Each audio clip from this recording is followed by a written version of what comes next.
Salut les CAP maintenance et conducteurs d'engins. Dans cette nouvelle capsule de prévention santé-environnement, nous allons aborder les risques liés à l'activité physique du métier. Nous allons voir les conséquences des risques professionnels, les différents types d'activités physiques, les facteurs de risque liés à l'activité physique, les dommages pour l'organisme et enfin les mesures de prévention. Quelles sont les conséquences des risques professionnels? Eh bien, ce sont les maladies professionnelles ainsi que les accidents du travail. Il faut savoir que les 3/4 des maladies professionnelles et la moitié des accidents du travail sont en rapport avec les activités physiques au travail.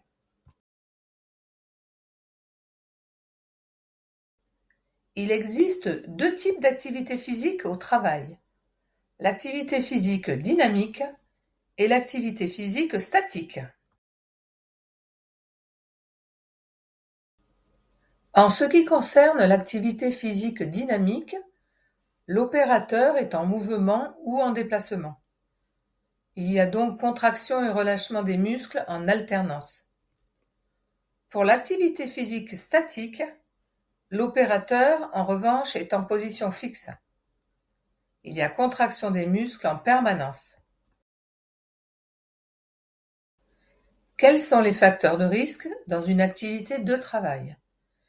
Nous avons les postures de travail contraignantes, les efforts physiques intenses, les gestes répétitifs, ainsi que la durée de la posture.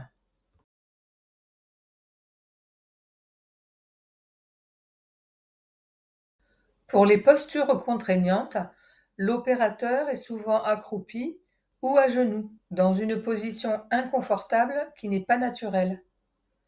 Les efforts physiques intenses, quant à eux, concernent les opérateurs qui portent des charges trop lourdes.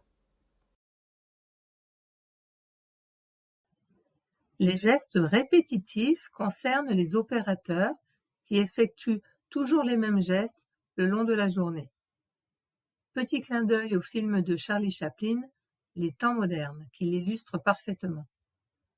La durée de la posture concerne la durée pendant laquelle vous êtes debout ou dans une position inconfortable. La durée aura un impact sur l'organisme. Quels sont les dommages pour l'organisme?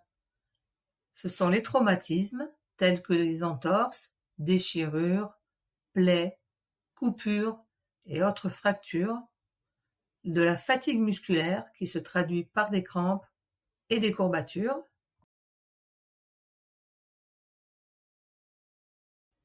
des dommages dont on parle de plus en plus, les TMS ou troubles musculo-squelettiques qui concernent l'appareil locomoteur.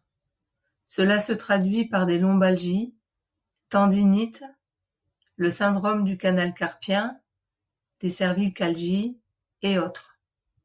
Cela représente 87% des maladies professionnelles et il faut savoir que la manutention manuelle est la principale cause de lombalgie, 50%. Quelles sont les mesures de prévention? Tout d'abord, la réduction ou la suppression du danger, par l'aménagement du poste de travail, par le remplacement de la manutention manuelle par la manutention automatisée. Il y a aussi la protection collective, qui se traduit par l'organisation du temps de travail, pause ou rotation d'équipe, et par les aides à la manutention, comme le transpalette ou le diable. N'oublions pas la protection individuelle avec les EPI, tels que chaussures, gants anti-vibration, et, ce qui n'est pas à négliger, les exercices d'échauffement musculaire. D'ailleurs, beaucoup d'entreprises pratiquent ces exercices avant de commencer le travail. Et enfin, l'information et la formation des salariés, avec par exemple le livret d'accueil sécurité qui peut être remis à chaque nouveau salarié, et la formation prévention des risques liés à l'activité physique et qui concerne les gestes et postures. Merci de m'avoir écouté. Si vous avez aimé ma vidéo, je vous remercie de la liker, de partager, encore mieux de vous abonner à la chaîne Fab Malasta. Merci, à très vite.